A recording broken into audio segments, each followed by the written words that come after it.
Bonjour à tous et bienvenue pour ce nouvel épisode de Bantu Talks. Pour vous, quelle serait la barrière à ne pas franchir en amour? Quelle est la faute dite impardonnable? Vous écouterez l'histoire de notre invitée qui nous raconte comment elle a découvert l'homosexualité de son mari. Elle nous racontera également quelle a été sa réaction. À tout de suite.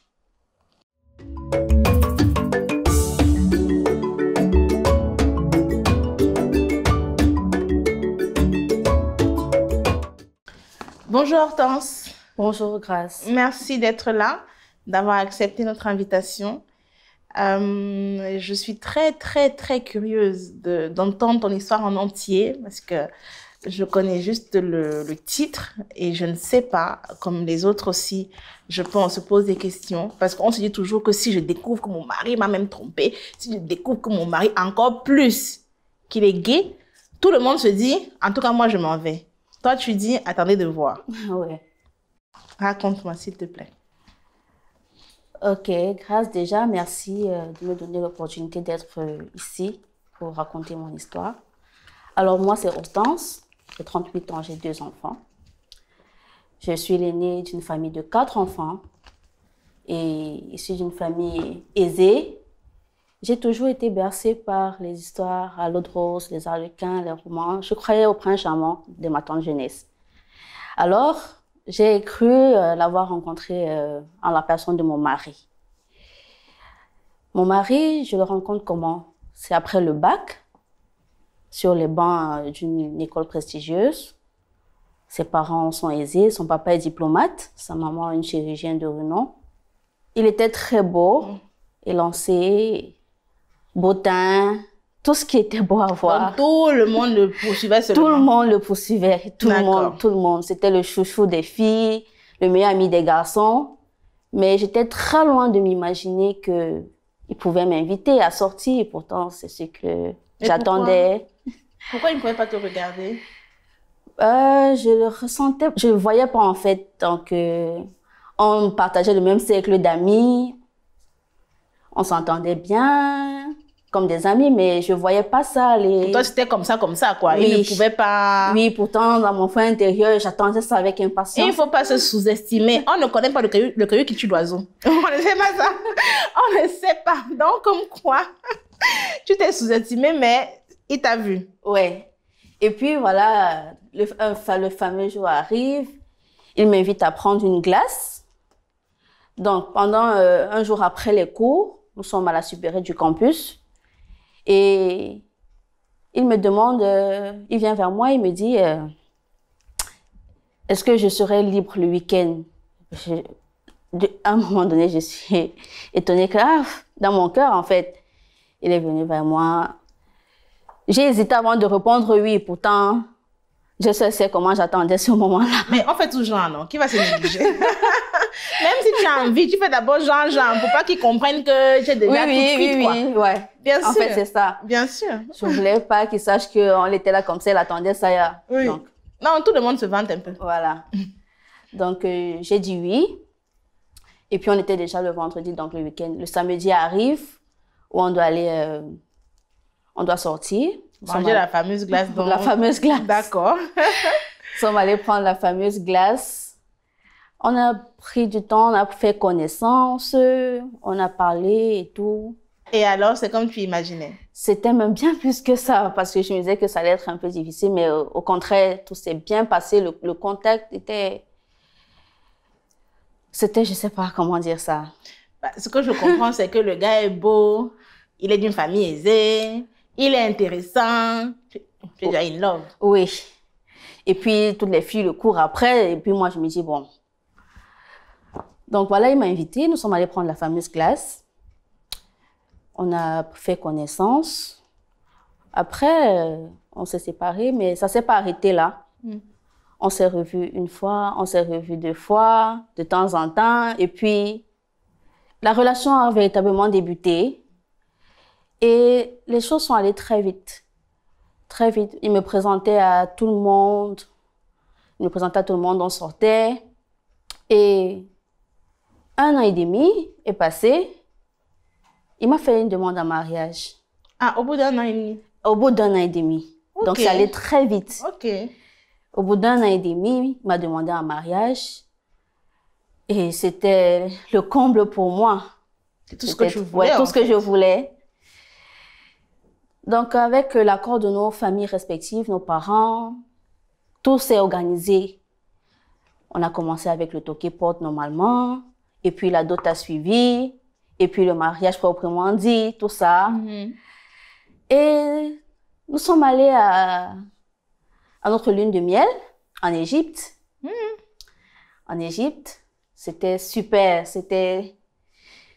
Et à ce moment-là, tu n'es pas déçue. C'est toujours ton conte de fée. C'est toujours, je suis toujours dans mon conte de fée. C'est le chéri que tu imaginais. C'est le chéri que j'imaginais, mon prince charmant comme j'ai toujours rêvé. Ok. C'est toujours ça jusque-là. Tout se passe très bien. Et puis, on rentre de la lune de miel. Et là, notre vie maritale commence vraiment.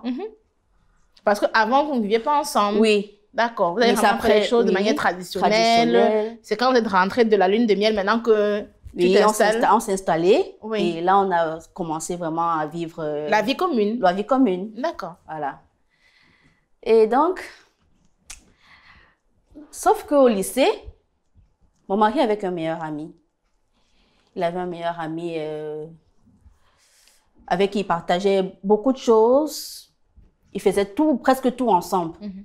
Je le connaissais puisqu'on se fréquentait, donc je le connaissais très bien. Mais à un moment donné, j'ai senti qu'il était très distant, son meilleur ami, vis-à-vis de moi.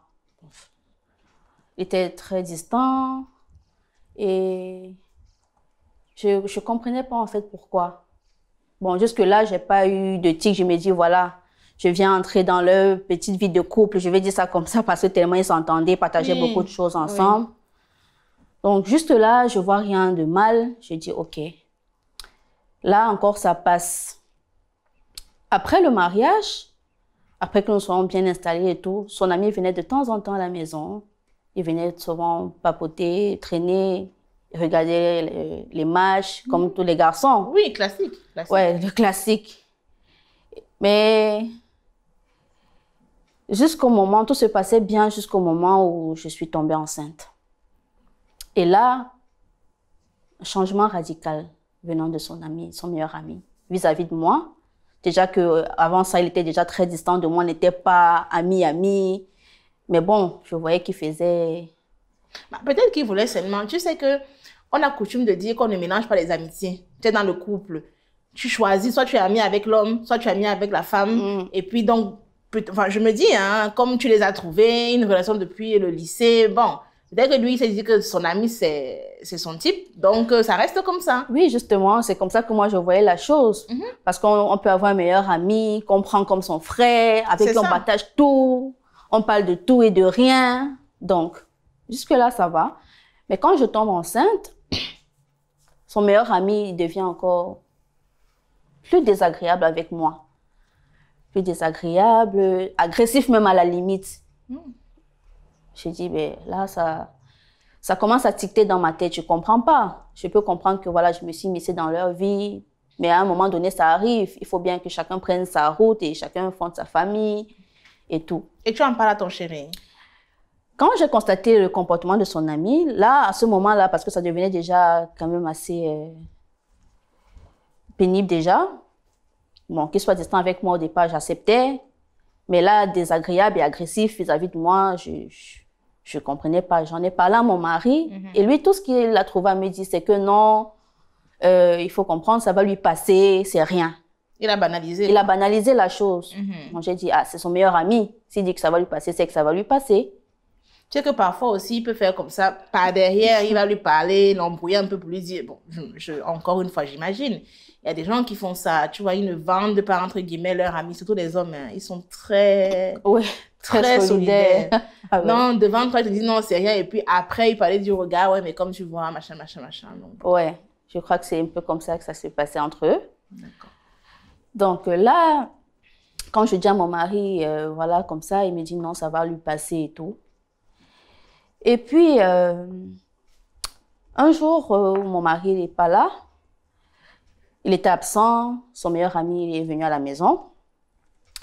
Et là, c'était la catastrophe. C'est là où mon cauchemar commence, en fait. Quand son ami arrive à la maison, je suis à la maison, je suis couchée, je regarde la télé. Bon, il a l'habitude de venir à la maison. Et là, son meilleur ami, il n'est pas passé par 4 chemins. Il me dit, ton mari est gay. J'ai cru que le ciel était tombé, m'était tombé dessus, en fait. Il y a de quoi.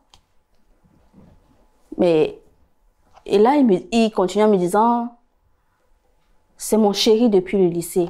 À ce moment-là, j'essaie de rentrer en arrière pour voir à quel moment, et puis je ne me suis pas rendu compte. Et ça ne suffit pas. Il va plus loin en me disant que j'étais censée être une couverture pour pas que les familles se rendent compte, pour rassurer en fait, pour qu'on ne voit pas qu'il est comme ça, comme ça. Donc il fallait que, ok, il entame une relation avec une femme, je dis ça comme ça. Là, tout mon monde s'est écroulé parce que le rêve pour moi s'est arrêté là. Mon prince charmant, en fait, c'était plus ça. J'étais loin d'imaginer, c'était pas ce à quoi je m'attendais. Mais quand il te dit ça, toi, tu ne doutes pas. Hein? Comment ça se passait, je me permets, hein, entre vous dans l'intimité? C'est pour ça que j'ai été étonnée. Parce que tu pouvais pas imaginer. Il était naturel. Même dans mes rêves les plus fous, je pouvais pas imaginer que mon mari entretient des relations avec des hommes. Je savais que voilà, il était très proche avec. Je voyais ça, c'est de l'amitié. Je n'avais jamais rien vu de bizarre, même au lycée. Oui, mais ma question, en fait, c'est vos relations sexuelles à vous. Peut-être que je ne suis pas assez claire. Vos relations sexuelles à vous étaient bien? Oui. Il avait l'air d'aimer? Oui, d'aimer. Et bien, il aimait. Okay. Non, mais je ne remets pas en cause. C'est pour comprendre jusqu'où. Parce que je me dis, si vos relations sexuelles se passent bien, pardon, vous êtes épanoui sexuellement, ça va de manière classique, parce que j'aime pas trop le mot normal. Quand on vient te dire qu'il est gay, tu crois ou tu crois pas? Je crois pas. Ah, pour toi, c'est la méchanceté, le gars est en train de... Oui, je crois pas. Ok. Je crois pas. Donc, ça commence à bouillonner dans ma tête. Et puis, son ami, il finit de me parler, de me dire c'est clair, il me dit, il s'en va. Aussi sec comme ça, il s'en va. Il a fait ce qu'il avait à faire. Et puis, moi, je reste... J'ai passé toute l'après-midi dans la même position sur le canapé, à me ressasser le passé, l'époque au lycée. J'essayais de chercher, en fait, parce que je ne voyais pas avec l'homme avec lequel je vivais, comment ça peut être possible. Donc, pour moi, ce n'était pas possible. Et mon attitude, quand mon mari rentre le soir, quand il me voit, à ma façon de me comporter, je crois qu'il a compris. Il a compris tout de suite. Peut-être qu'il se doutait déjà de quelque chose ou bien, voilà. Ou soit son ami a dit qu'il va faire quelque chose. Et quand il est arrivé, il m'a vu, il a su, il a compris. Il m'a regardé et tout de suite, il a fondu en larmes. Oh. Donc, automatiquement, à ce moment-là, ça a confirmé en fait mes doutes. Oh. Il a fondu en larmes et moi, j'étais toute troublée. Moi-même, je me suis mise à pleurer parce que je ne comprenais pas. Il a commencé à me supplier de ne pas le quitter. Donc, il ne faisait que confirmer ce que son ami... Pourtant, je m'attendais à lui dire, voilà, comme ça, comme ça. Pour moi, ce n'était pas vrai. Je m'attendais à ce qu'il rentre et qu'on en parle et qu'ils disent que non, qu'ils démentent en fait l'information. Mais non. Ses réactions ont prouvé que ce que son ami m'avait dit plus tôt en journée, c'était ça, c'était vrai. Et là, il s'est mis à me supplier de ne pas le quitter, d'essayer de comprendre la situation. Mais jusque-là, la situation, je n'arrivais pas à la comprendre. Oh. Parce que 10 000 choses passaient dans ma tête, je me posais 10 000 questions, je ne savais pas si je devais rester, je ne savais pas si je devais partir, je ne savais pas quoi faire, je ne savais ni quoi lui dire, ni quoi faire. J'étais perdue. J'étais choquée même à la limite.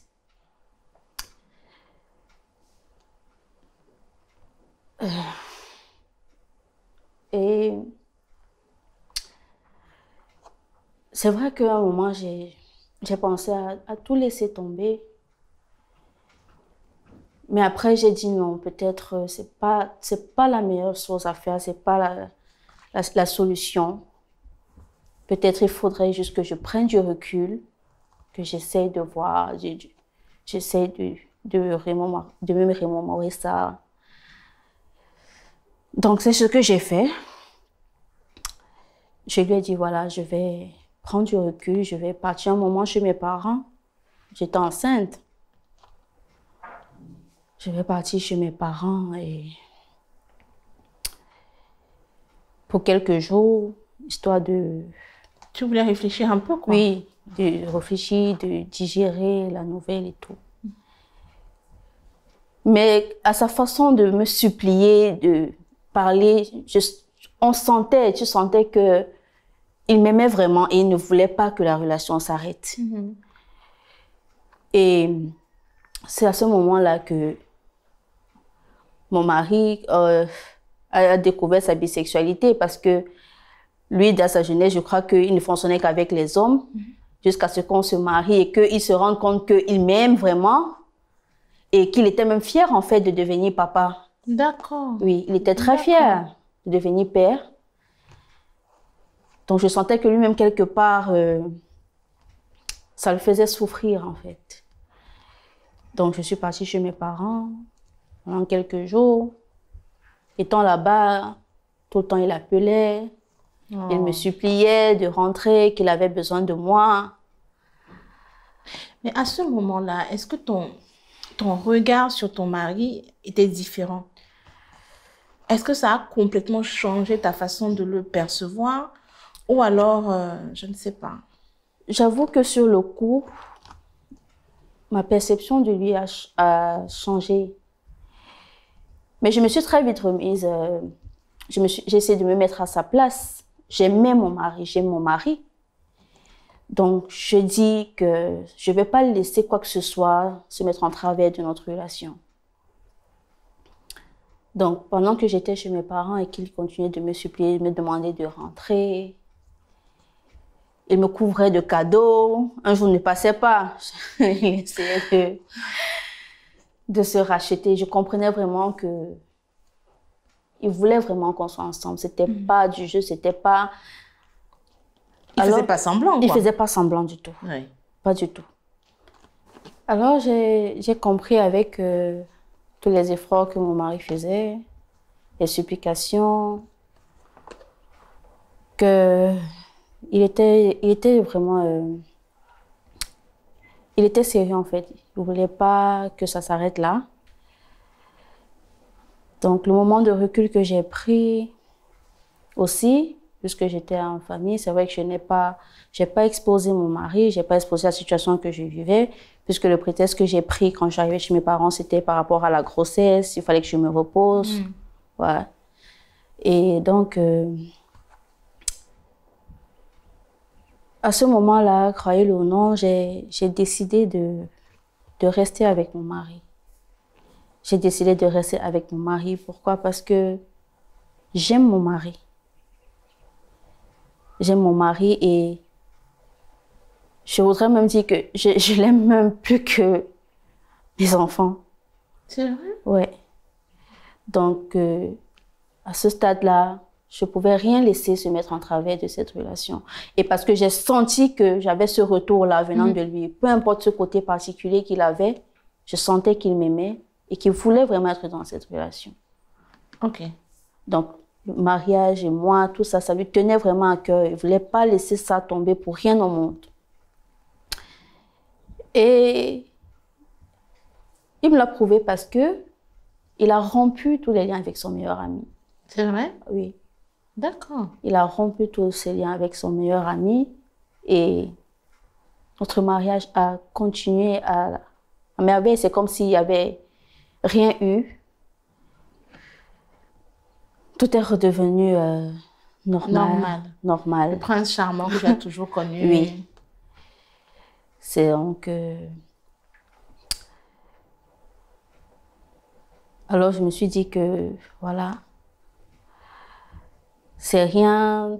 Je pense que chacun de nous, quelque part, on a souvent nos petits côtés. Il ne faut pas juger X ou Y. Donc, les rôles pouvaient être inversés. Ça pouvait être moi qui suis dans une situation peut-être désagréable. Donc, faut savoir souvent se mettre à la place des autres, essayer de comprendre la situation, pas prendre des décisions hâtives. Donc, c'est un peu ça mon histoire avec mon mari. Je comprends, Hortense. J'ai beaucoup de questions. J'ai essayé de ne pas trop t'interrompre. J'espère que je ne t'ai pas pas trop coupé dans le fil de ton histoire. Je te laisse te remettre un petit peu de tes émotions et on revient juste après ça.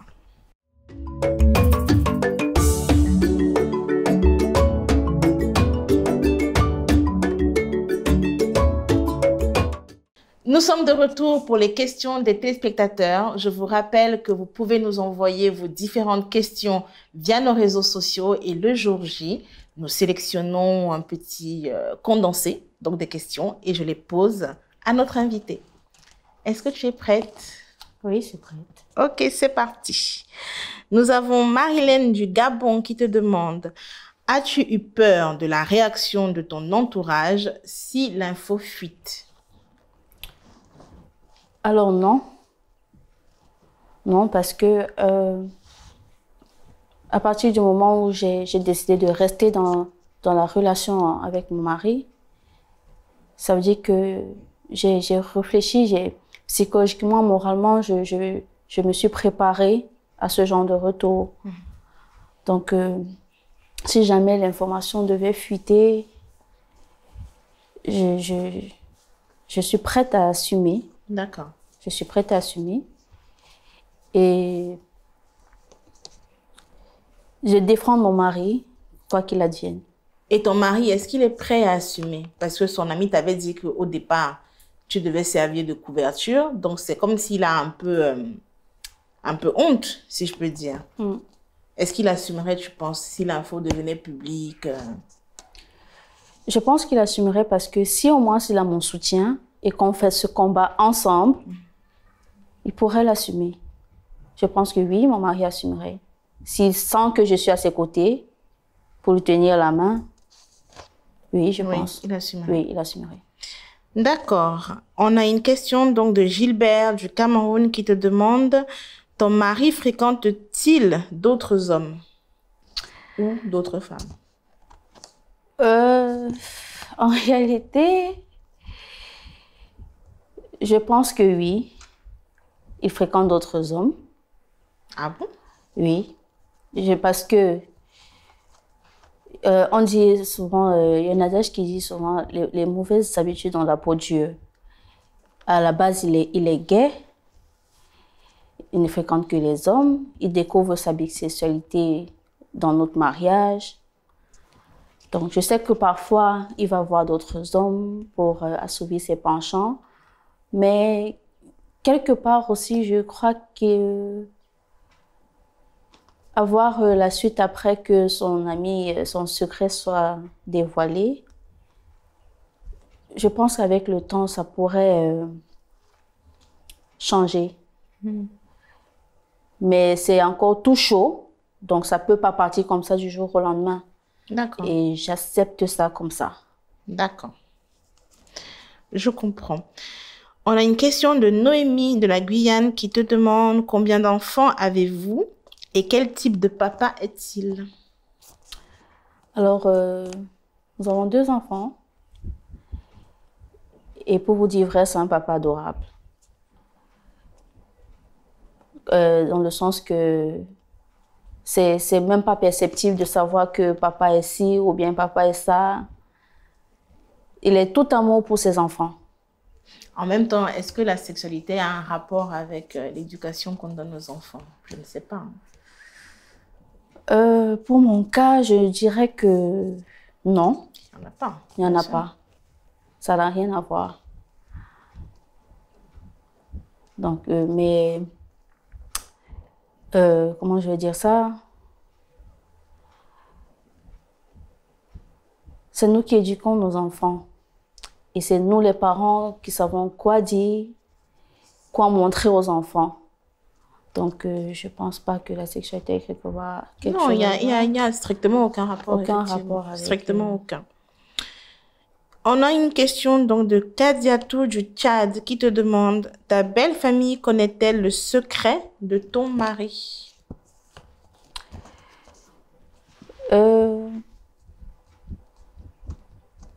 Personne ne m'en a jamais parlé. Et quand même j'ai découvert cela, j'en ai parlé à personne. Même sa maman. Généralement, les mères savent. On connaît nos enfants. Même si tu ne dis rien, tu sens, je veux dire, surtout ton enfant que tu as accouché, que tu as élevé, qui est là devant toi. Tu es attentive. Est-ce que ta belle-mère, d'après toi, hein, elle n'a pas senti... Bon, vu que j'étais censée être de couverture, je veux expliquer ça comme ça. Je me dis que c'est vrai, tous les mamans savent. Mais en même temps, c'est vrai qu'on accouche les enfants, mais on n'accouche pas leur cœur ou bien on ne sait pas ce qu'ils vont devenir demain. Complètement. Mais quelque part, on sait toujours quand même quand l'enfant est... Il y a quelque chose qui ne va pas, il y a quelque chose de bizarre. Les mamans, elles savent toujours. Je pense que les mères savent. Je pense qu'elles font le choix de ne pas parler. De ne pas parler. Oui. Je pense que c'est le choix que ma belle-mère a fait, oui. de ne pas parler. Surtout quand elle s'est rendue compte qu'il est marié, il a fait des enfants, il est épanoui dans son mariage. Je pense qu'elle a fait le choix de garder ça pour elle, de ne pas m'en parler. Surtout que moi-même, je ne suis jamais allée vers elle pour lui dire, voilà, j'ai découvert ci ou ça. En même temps, elle va te parler pour te dire, même si c'est moi, à ce niveau-là, je reste tranquille. Parce que peut-être qu'elle se dit, ah, tant mieux, il est quelque part, il est épanoui, ça se passe bien. Peut-être là, de peur aussi de peut-être trahir un secret ou quoi que ce soit. Oui, de peur que peut-être ça va entraîner quelque chose ou une rupture. C'est ça, voilà. C'est ça.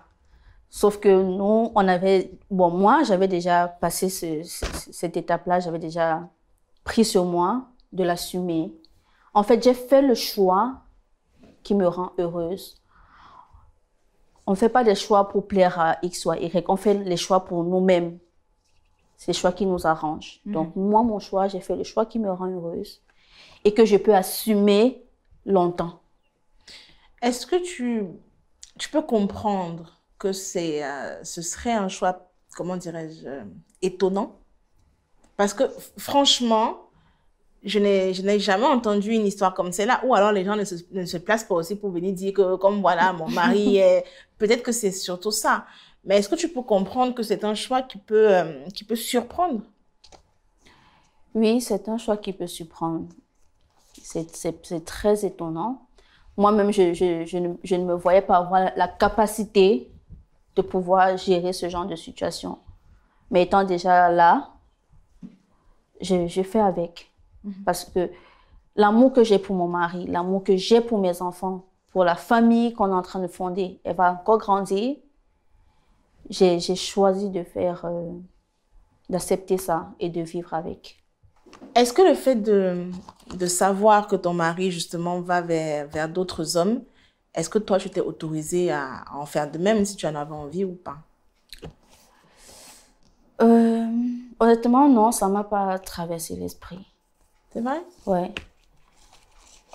Pour une raison que j'ignore, ça ne m'a pas traversé l'esprit d'aller voir aussi ailleurs parce que ce n'est pas comme si j'étais en compétition avec mon mari. Parce que aussi, je sentais que quelque part, il avait envie de changer, bien que ce n'est pas quelque chose qui soit facile à faire.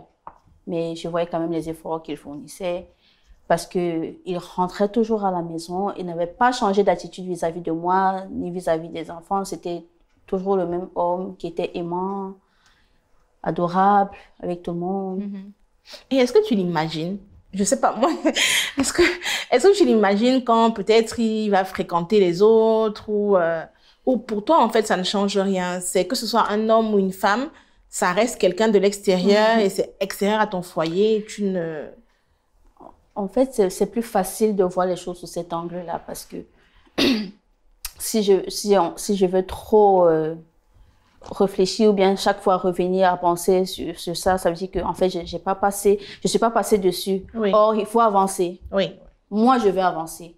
Donc, je ne vais pas revenir tout le temps dessus. Donc, je trouve un autre moyen de me l'enlever ça de la tête. Bien que je me l'imagine souvent, quand il n'est pas à la maison, je me dis peut-être qu'il est avec un autre homme. À un moment, au début, j'en étais jalouse. Mais après, j'ai appris à ne plus m'en soucier. Est-ce que tu regrettes ton choix? Je ne regrette pas mon choix. Parce que ce choix que j'ai fait, je ne l'ai pas pris à la hâte. Je l'ai réfléchi mûrement pour en arriver à cette solution-là. La solution la plus simple pour quelqu'un d'autre, ce serait de partir, de quitter la relation, mais on ne quitte pas une relation comme ça qu'on a tellement voulu, qu'on a pris du temps à construire. Donc, je ne regrette pas mon choix du tout. Qu'est-ce que tu souhaites qu'on retienne de ton histoire? Pourquoi tu as tenu à témoigner aujourd'hui? En fait, j'ai tenu à témoigner parce que je voudrais faire comprendre aux gens. Parce que nous tous, chez nous, dans nos vies au quotidien, au travail, à la maison, on a tous quelque chose, on a tous un poids qui nous pèse. Mais ce que je voudrais donner comme conseil à ceux qui m'écoutent, c'est de ne pas prendre des décisions à la hâte. C'est de savoir souvent se remettre à la place des autres, essayer de les comprendre. Mais le plus important, c'est de faire le choix qui nous rend heureux, avec lequel on peut vivre toute une vie sans jamais regretter le choix qu'on ait fait. D'accord. Je comprends. Donc, assumer ses choix jusqu'au bout. Oui, jusqu'au bout. Mais très bien. Je pense que ce sera le mot de la fin. Merci infiniment, Hortense. Merci vraiment pour ton témoignage. Merci aussi à toi, Grace. Merci à vous d'avoir été parmi nous. Merci d'avoir écouté ce témoignage extrêmement sensible, extrêmement sincère jusqu'au bout. Hortense nous l'a dit, il est important de faire des choix, ses propres choix de vie, d'abord pour soi, de les assumer jusqu'au bout. Et moi, je vous dirais, la santé mentale n'est pas un concept évasif. Prenez grand soin de vous. À très vite. Si vous aussi, vous avez vécu une histoire hors du commun, susceptible d'édifier le plus grand nombre, venez partager votre histoire sur notre plateau.